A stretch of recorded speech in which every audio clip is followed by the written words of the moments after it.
All right then, this is a pretty cool backdrop. You've got some Bangkok traffic down there.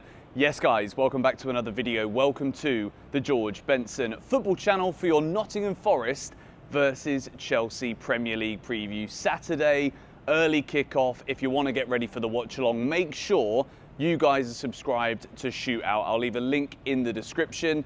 This video is going out prior to Enzo Maresca's press conference because I'm going to be traveling all day on Friday.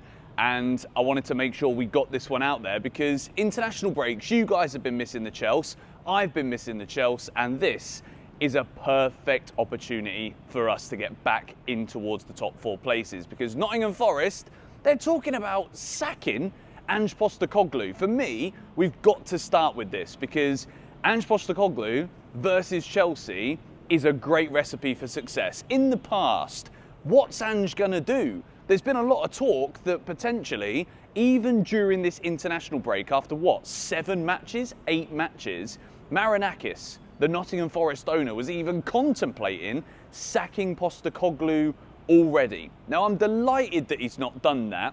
Might be speaking a little bit too soon, might look like a mug. It's a Saturday early kickoff. That is the time frame where all of the Premier League's crazy results happen. But Chelsea against that Ange high line, we have had so much joy. Playing against Tottenham, who look, as much as last season, you would argue that Spurs were significantly worse than Nottingham Forest in the league. Forest under Nuno, it's clearly something that wasn't necessarily going wrong on the pitch with Nottingham Forest, but it was certainly that relationship that was happening off the field between Nuno Espirito Santo and Marinakis, which has led to Nuno being sacked. As a result of that, Forest have gone and been like, right, do you know what? We're in the Europa League. Ange won that last season. We'll come in, we'll play a load more exciting, attacking, expansive football, and we'll be a better team as a result of it. No, that's not happened. Ange has come in at Forest, and they're struggling even worse than they were at the beginning of the season. You can see the sweat coming off my forehead. It's bloody hot here, okay? But this is a dangerous match for Chelsea for this reason. Enzo Maresca, he got sent off against Liverpool. Now, obviously, with that red card, we all kind of knew that there were going to be repercussions for this. And of course, Maresca doesn't really care about the fine. I'm sure it's not even going to scratch the surface of whether cash in his wallet. Nah, don't think he carries 8 grand or whatever it is with him in his wallet. Hope he doesn't in the streets of London anyway. But Maresca's been fined, and he's also got a 1-game touchline ban, which means on Saturday, he ain't going to be in the dugout. Is this going to have too much of an impact? I always wonder nowadays whether or not it really does. When it comes to tactical planning, I think Chelsea would have been keeping their fingers crossed based on what we know that Ange likes to do, that he would still be in a job. And it seems at this point, time of me recording, Thursday evening, Thursday lunchtime UK, Ange Postecoglou is still very much in the Nottingham Forest job. So I think Chelsea here have got the right players to be able to attack and to hurt Nottingham Forest. At the moment, they're a team in transition, but even that transition, are they actually transitioning?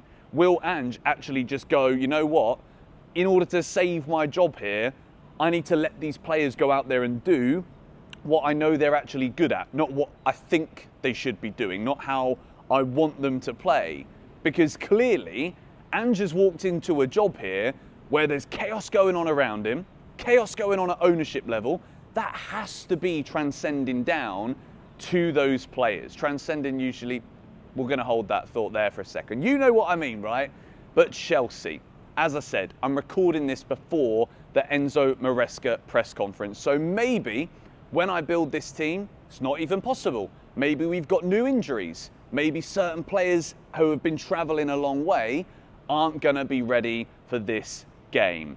But without any further ado, let's go through my Chelsea starting 11. And of course, in goal is Robert Sanchez. It's only Robert Sanchez, really, isn't it? Philip Jorgensen, he's leaving our players concussed. Never going to see me picking that guy as of right now in a Chelsea shirt. Rob Sanchez in goal. And listen, I say it in every single video. The talk at the moment is Chelsea, we wanted Mike Maignan in the summer. Did we actually want him? You guys all saw the briefs, right? I thought we were on the verge. At the start of the transfer window, before that mini closure of the window, I thought Mike Maignan was going to become a Chelsea player. I was certain of it. We were pursuing him. We didn't want to pay that money. There's still a lot of talk that Chelsea might still try and sign him when it comes to him being available for free next summer, because he's not signed a new deal at AC Milan. Until that point, Rob Sanchez, deliver. You got Mike Penders tearing up trees at Strasbourg right now, looking like a serious keeper. Chelsea might want to keep him there for another year, but Sanchez is under pressure. There's absolutely no denying it. After that red card against Manchester United, we need this guy to show up. That's why he's in goal over Jorgensen, because he's a better keeper. Simple as that. Moving in to the Chelsea back four. Now, part of me wants to go stick Wesley Fofana in there, but I genuinely think he might be better suited to playing Champions League football right now. So with that being said, my back four is Reece James, Achampong, Badiashile, and Marc Cucurella. It's a difficult one right now because A, we don't know how fit certain players are, but I'm basing this off of the idea that Badiashile is fit. If that is the case, that partnership between Josh Achampong and Benoit Badiashile I thought was excellent. We see Badiashile stepping into that central centre-back position. With Achampong, obviously, a lot of people think he's a right-back or he should be a right-back, but we know that Maresca loves Malo Gusto. And right now, we are looking weak in those positions. I've also got this debate about Trevor Chalobah. And I think Chalobah being back means he will go straight back into the team. But I just wonder, profile-wise, right, when we're talking about Nottingham Forest, 6'5", Josh Achampong, he's a big lad. Maybe we go for that. Two big centre-halves to nullify what I think Forest will try and play for, which could be set pieces. You've also got Chalobah's a brilliant player when it comes to spraying those passes. It could easily be, if Badiashile's not recovered from that Liverpool game, from that injury where he saw him come off, Achampong too, it could be Josh and Trev, it could be Trev and Badiashile. But at the moment, we are looking weak in numbers in that position. Hato is another one here that I want to discuss, because I feel like one of the biggest things between now and the November international break that Maresca needs to figure out is going to be, what is that centre-back partnership going to be? Who are the two players? At the moment, we've obviously got so many players going in out of injury 24/7 that we don't get to see any continuity.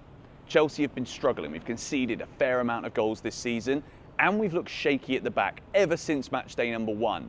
That is something we absolutely need to fix. We've got players in attacking areas that can go away and hurt teams, be it at Stamford Bridge or away from home.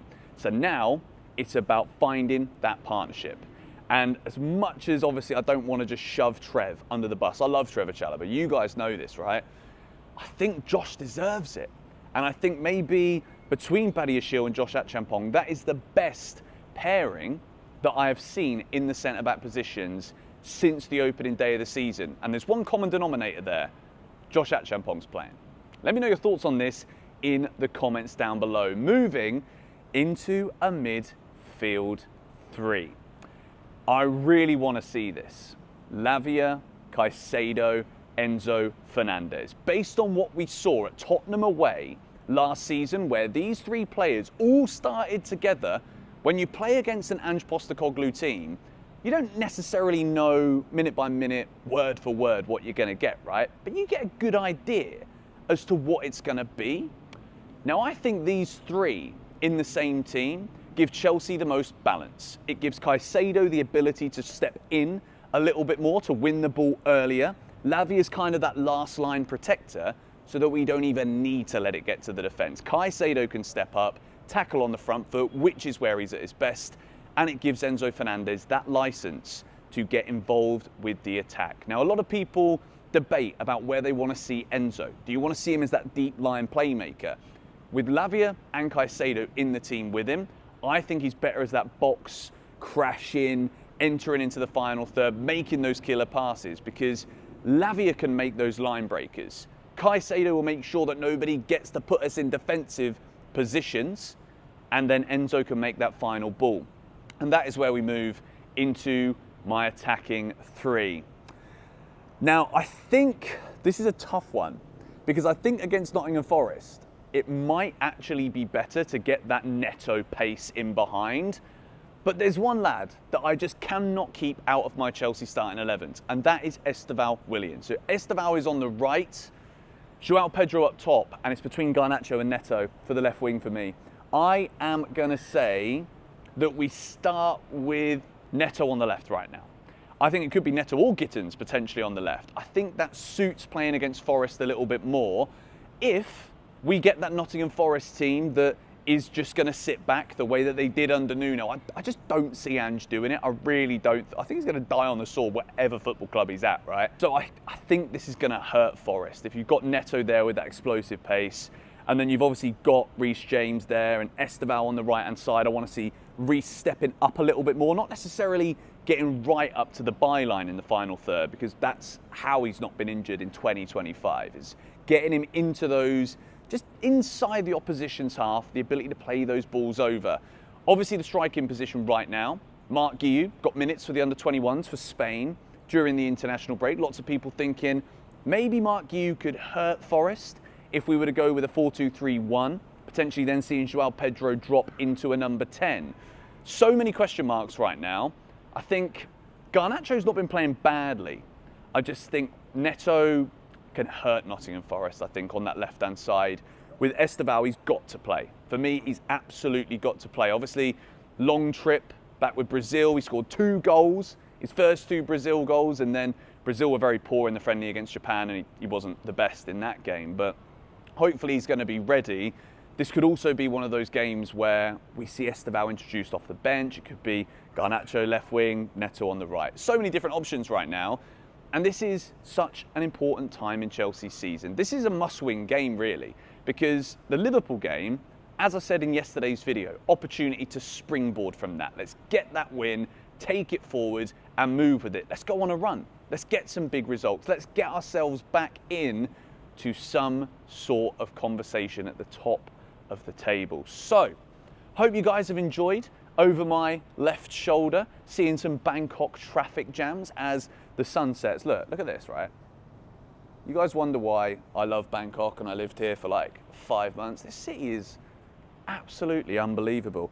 But anyway, going to wrap this video up here. If you did enjoy it, make sure to smash the like button. As I said, if you aren't yet already subscribed to Shootout, there's a link in the description. That's where the watch along will be. It's an early kickoff, Saturday lunchtime. We'll be in the pub as always. Thank you guys for watching. Come on, you Blues.